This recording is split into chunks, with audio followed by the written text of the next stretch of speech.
the surprising thing about the Marionettes, and really it's not the Marionettes so much but Gretta Taylor, she has an unbelievable sense of humor, right? She's very, very dry. Well, what do I do? I think that they have a lot of fun.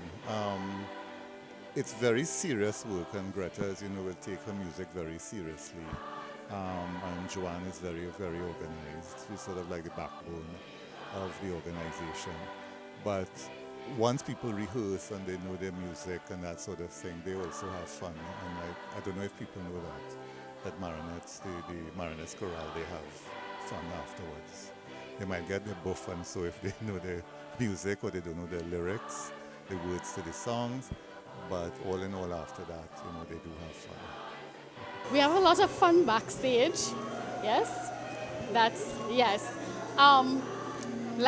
We like to go down to the wire, not listen to when call time is, because we want to put on the makeup and stuff like that. So when Auntie Greta is saying 5 minutes and stuff, we're not listening because we want to put on the makeup and do our hair and stuff. So while she's talking, we are just going in while she's talking, so she wouldn't see us, that we would get buff.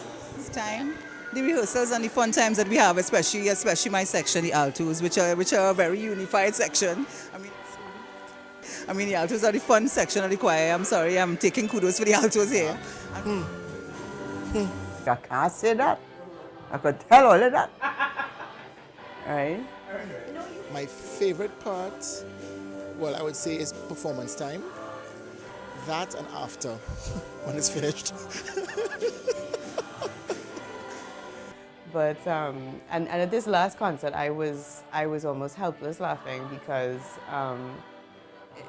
she has this thing with babies. She won't start a song if a baby is crying because it distracts, especially if it's a kind of somber meditative song or that kind of thing. So she raises the baton and the baby starts to cry. Puts the baton back down. Raises the baton, baby starts to cry again.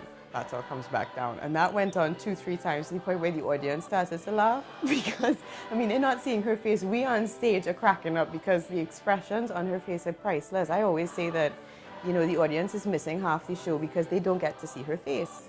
This is funny, unusual. It wasn't anything that made us laugh. When we were in Cork, the competitions went on over a period of about a week. For example, a particular class, they didn't have all the competitors on one day. They were over a period. So that they gave us a room in Cork. So we would arrive in the morning and put our stuff down and then maybe warm up and what have you.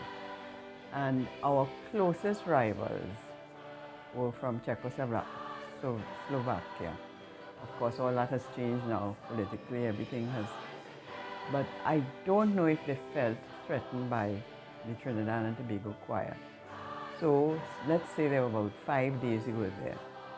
Day 1 fine, day 2 we arrived in the morning, put on our stuff, did what we had to do. We had to line up and inch up towards the competition hall.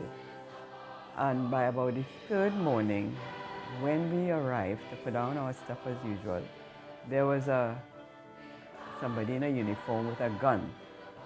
And all of a sudden, Auntie Jo, this is Joan Mendez, arrived as usual to set up and put down stuff. And she was greeted with this gun pointed at her saying, Czechoslovakia! So she just withdrew, as we say, back, and disappeared. Well, it may be funny to tell it now, but at the time we were terrified.